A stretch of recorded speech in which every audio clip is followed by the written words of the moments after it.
దేవుని ఆరాధన శనివారం చేయాలా లేక ఆదివారమా? ఇది చాలా మందికి గందరగోళంగా ఉన్న ప్రశ్న.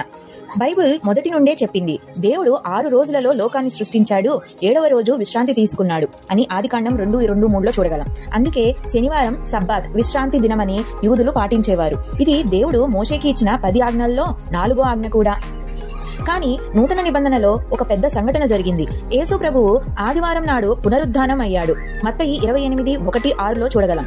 ఆ తర్వాత అపోస్తులు క్రైస్తవులు ఆదివారం రోజు సమావేశమయ్యి ఆరాధన చేసేవారు. అపోస్తుల కార్యం 27:1 కొరింథీయులకు రాసిన పత్రికలో 16:2లో చూడగలం. మరి ఇప్పుడు ప్రశ్న, మనం శనివారాన్ని పాటించాలా లేక ఆదివారమా? ఎవరు మీపై తీర్పు వేయనీయకండి. సబ్బత్ గురించి కూడా, ఇవన్నీ రాబోయే వాటి నీడ మాత్రమే, కానీ నిజమైనది క్రీస్తులోనే ఉంది. ఓల్డ్ టెస్టమెంట్లో సబ్బత్ సాటర్డే జరిగింది. న్యూ టెస్టమెంట్లో దేవుని నమ్మిన వాళ్ళు సండే కూడుకుని ఉన్నారు. అందువల్ల ప్రధానమైనది శనివారం ఆదివారం తేడా కాదు.